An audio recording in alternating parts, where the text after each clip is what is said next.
Hello all, in this video we will learn about general characteristics and classification of bryophytes. The members of second group coming under plant kingdom, they are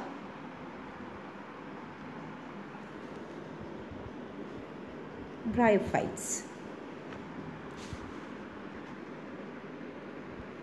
Usually after some showers of rain, you may have noted that parts of trees, most part of the ground and walls and the moisture area will be covered with bright green carpet.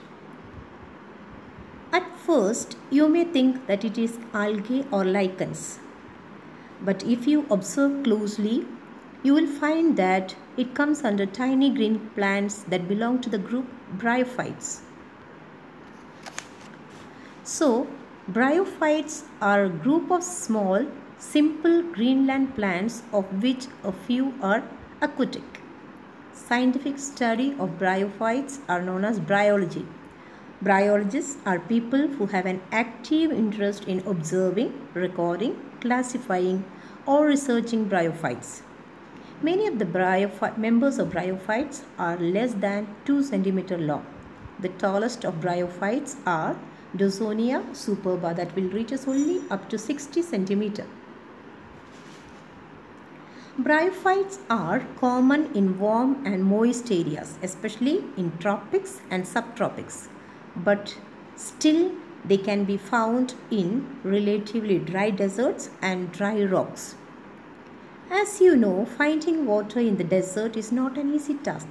So, desert bryophytes like Syntrichia canenervis has developed small leaf hair point or awn. You can see here the image of awn. These tiny hair-like structures at the tip of each leaf has an amazing ability to collect the water. The awns allow these plants to take in water from the occasional rain, but also from moist and even fog. Bryophytes occur most abundantly in relatively unpolluted areas. They are very sensitive to air pollution, especially to sulfur dioxide. Bryophytes are believed to have evolved from some ancient group of algae. We already learned that algae are aquatic, whereas bryophytes are the simplest land plants. During the transition from water to land, they develop features to prevent drying out, adaptation for land life. One of these was a development of sterile jacket layer around the male and female sex organ. You can see it here. Here are the male sex organ called antheridia.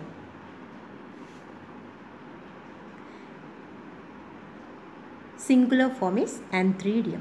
Antheridium produces the male gametes called spermatids or sperms.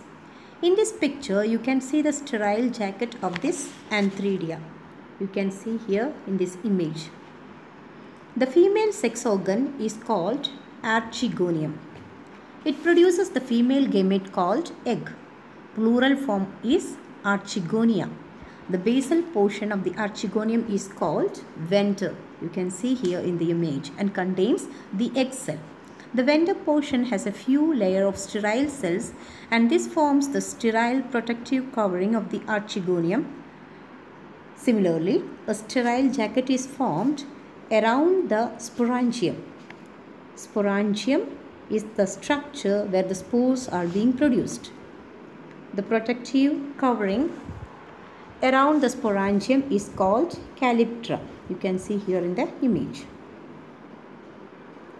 Bryophytes are called the amphibians of plant kingdom. They can live in soil but are dependent upon water for sexual reproduction. For fertilization to occur in bryophytes during sexual reproduction, the sperms must swim through the water to reach the egg inside the archegonium. You can see here from here to here it must reach. So the fertilization in bryophytes occurs mostly after the rain. The plant body is thallus-like and prostrate or erect, but more differentiated than in algae. The thallus-like body may be prostrate like Rixia. You can see the image of Rixia here, or erect like Dawsonia superba. You can see the image of Dawsonia superba. So this Rixia you might have seen in the moist areas, sometimes over the wall or sometimes even on the ground you can find it. The plant body is attached to the substratum by the root-like structures called rhizoids. You can see here in the image. Bryophytes don't have true roots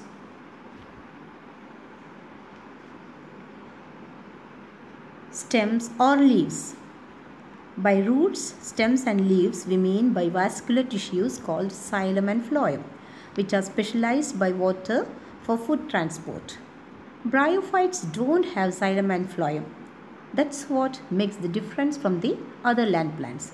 Some members of bryophytes have a kind of specialized tissues for food transport, but these tissues are not so specialized and advanced as xylem and phloem. Because of this reason, we can say that bryophytes may possess root-like, leaf-like or stem-like structures. Also, most of the leaf-like structure of bryophytes are very thin, mostly one cell thick. The main plant body of the bryophytes is haploid and is called gametophyte because it produces male or female gametes. When the male and female gamete fuse, a zygote is being formed. The zygote forms a multicellular body called sporophyte. And can you tell me why is it called sporophyte? It is because the sporophyte forms spores. The haploid gametophyte is dominant, short-lived and independent, whereas the diploid sporophyte are short-lived and nutritionally dependent upon the gametophyte. The sporophyte consists of a food, a stalk called setae, and sporangium where the spores are produced. You can see here in the image.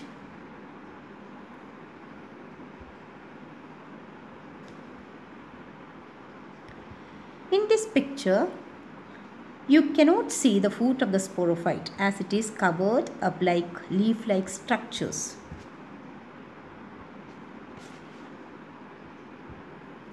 Based on thallus morphology, bryophytes are traditionally divided into three classes. They are liverworts, hornworts, and mosses. In liverworts, the thallus-like plant body is flat or prostrate, as in Rixia. The plant body of hornworts is also flat and very similar to that of liverworts, but they have horn-like structures arising from the plant body. You can see from Anthosphaerus species. These horn-like structures are called sporophytes. The plant body of mosses is leafy and usually erect. You can see here the image of mosses. So let me stop here. We will continue with the first class, that is based on the thallus morphology. We will see about liverworts and examples of the liverworts. Thank you.